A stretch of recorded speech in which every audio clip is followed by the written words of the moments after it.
Bapak Ibu para analis dari perusahaan sekuritas dan rekan-rekan media pasar modal serta para investor perseroan yang telah hadir dalam acara Public Expose tahunan PT Rohartindo Nusantara Luas Tbk atau Perseroan yang akan dilakukan secara elektronik melalui aplikasi Zoom pada hari ini Senin 15 Juni 2026. Tentunya kami ucapkan salam sejahtera bagi kita semua, diiringi rasa syukur kepada Tuhan Yang Maha Esa. Bahwasannya pagi tadi Perseroan telah menyelenggarakan acara rapat tahunan, yaitu acara rapat umum pemegang saham tahunan, dan kali ini jajaran direksi mengundang hadirin untuk mengikuti public expose tahunan mengenai ikhtisar kinerja Perseroan. Baik hadirin yang berbahagia, sebelum melangkah ke acara public expose, saya akan membacakan tata tertib dalam acara public expose berikut ini. Pertama, public expose tahunan PT Rohartindo Nusantara Luas Tbk atau Perseroan akan dilakukan secara elektronik atau virtual. Berikutnya, penyelenggaraan public expose tahunan Perseroan akan diadakan dalam bahasa Indonesia. Berikutnya, selama pemaparan berlangsung, petugas akan menonaktifkan mikrofon peserta public expose. Berikutnya, pertanyaan-pertanyaan terkait materi public expose wajib dituliskan dalam kolom Q&A dengan format nama, strip jabatan, dan instansi strip pertanyaan. Berikutnya, pertanyaan-pertanyaan yang sudah disampaikan dalam kolom Q&A akan dijawab setelah pemaparan materi public expose. Dan terakhir, sesi tanya jawab akan dibuka dengan maksimal 3 pertanyaan dari peserta. Baik Bapak Ibu, sebelum melangkah ke acara public expose, perkenankanlah kami terlebih dahulu memperkenalkan jajaran direksi Perseroan yang hadir pada saat ini.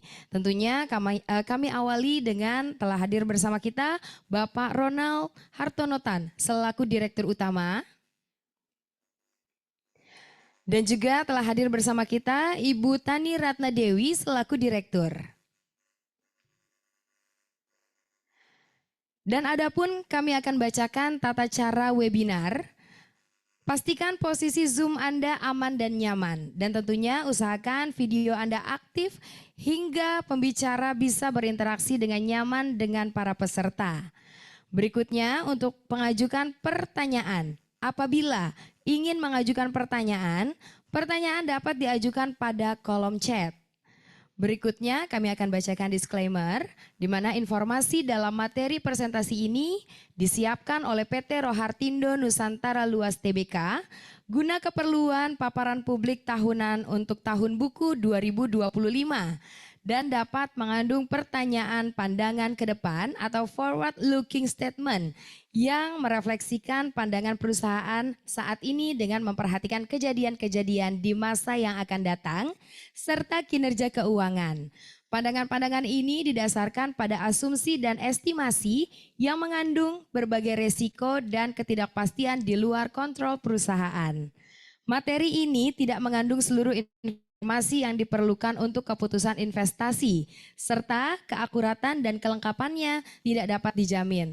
Hal-hal dalam materi ini dapat berubah sewaktu-waktu tanpa ada pemberitahuan sebelumnya dan hasil yang sesungguhnya dapat berbeda secara material dibandingkan dengan perkiraan dan proyeksi perusahaan.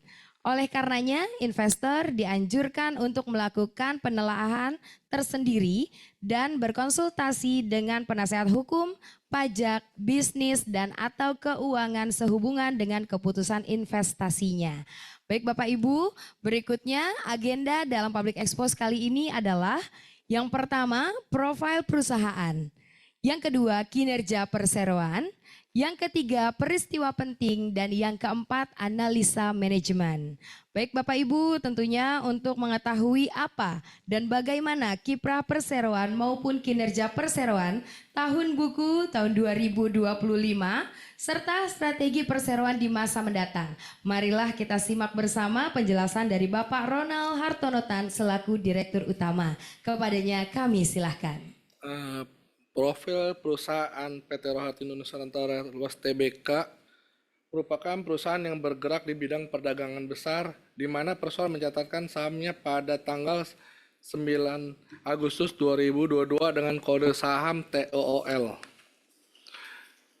Berikut adalah komposisi kepemilikan saham perseroan berdasarkan data pemegang saham per tanggal pelaporan, yaitu Rona Hartono Tan 3,51%, Tan Ngomoy 0,39%, PT Rohartindo Maju Perkasa sebesar 76,1%, masyarakat publik sebesar 20%.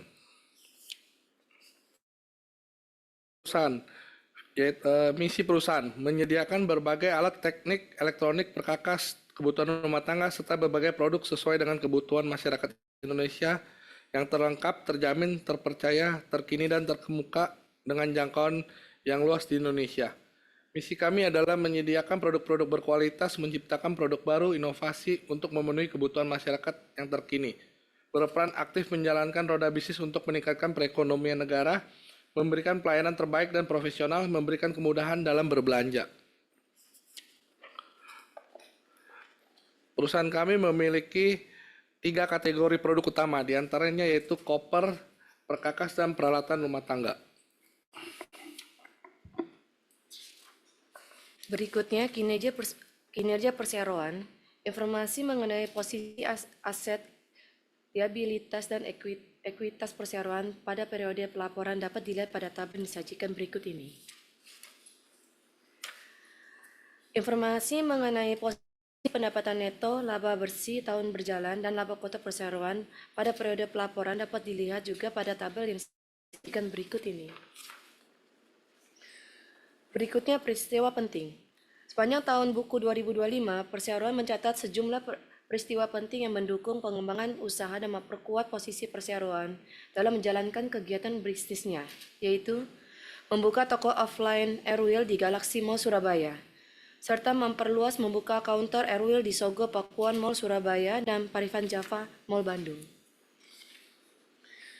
Untuk analisa manajemen, kendala yang dihadapi perseroan di tengah dinamika perekonomian yang berlangsung, perseroan menghadapi tantangan berupa menurunnya daya beli konsumen.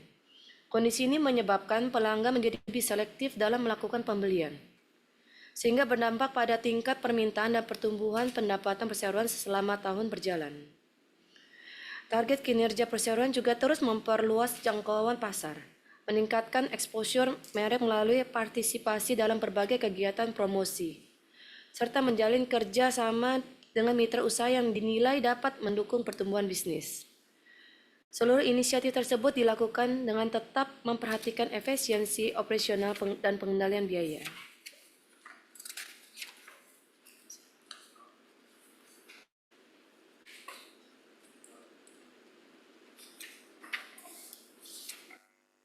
Baik, terima kasih untuk Bapak Ronald dan juga Ibu Ratna Dewi. Kita akan lanjutkan rangkaian acara berikut, di mana kita akan masuk ke sesi tanya jawab.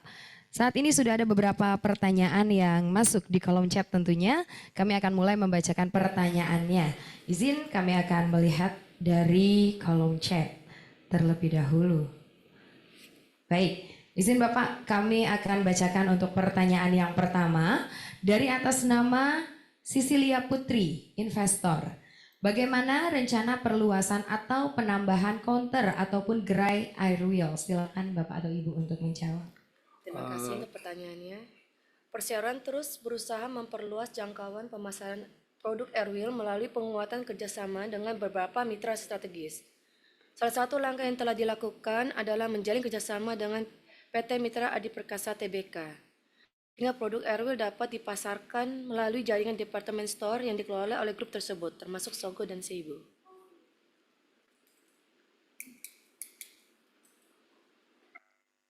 Baik, terima kasih Ibu sudah menjawab pertanyaan yang pertama. Berikutnya kita beralih ke pertanyaan kedua dari Ahmad Bustomi, analis. Pertanyaannya adalah bagaimana target kinerja pendapatan pada tahun 2026? Apakah berpeluang meraih laba? Silakan Bapak atau Ibu. Manajemen memandang prospek usaha perusahaan pada tahun 2026 tetap positif, dengan fokus pada penguatan kegiatan operasional, peningkatan efektivitas penjualan, serta optimalisasi berbagai peluang pasar yang tersedia. Perusahaan berharap dapat meningkatkan kinerja usaha dan mencapai hasil yang lebih baik dibandingkan pada tahun-tahun sebelumnya. Baik, terima kasih Bapak sudah menjawab untuk pertanyaan yang kedua. Berikutnya untuk pertanyaan yang ketiga dari atas nama Nakanza, investor. Pertanyaannya adalah bagaimana efek fluktuasi rupiah terhadap kinerja TUL secara keseluruhan? Kami silahkan Bapak atau Ibu. Fluktuasi nilai tukar rupiah, khususnya pelemahan terhadap mata uang asing, memberikan pengaruh terhadap biaya pengadaan produk perseroan. Kondisi tersebut mengakibatkan peningkatan biaya perolehan barang, yang pada akhirnya berdampak pada kenaikan harga jual produk perseroan. Oleh karena itu, pergerakan nilai tukar menjadi salah satu faktor yang dapat mempengaruhi kinerja usaha perseroan secara keseluruhan. Baik, terima kasih Ibu sudah menjawab 3 pertanyaan yang sudah kami bacakan. Tentunya Bapak Ibu yang kami hormati, sehubungan dengan keterbatasannya waktu, di mana pertanyaan yang belum dapat kami tanggapi atau kami jawab pada kesempatan kali ini akan dijawab secara terpisah melalui email oleh Corporate Secretary Perseroan. Baik Bapak Ibu, untuk sesi tanya jawab kali ini kita sudahi, kita tutup. Dan tentunya secara langsung selesai sudah rangkaian acara Public Expose dari PT Rohartindo Nusantara Luas Tbk tahun 2026. Selanjutnya kepada Bapak Ibu hadirin yang terhormat, izinkan saya Rara Tanjung selaku moderator pamit undur diri. Kami mengucapkan terima kasih banyak atas kehadiran dan partisipasinya. Sampai jumpa pada Public Expose berikutnya. Selamat siang dan sampai jumpa.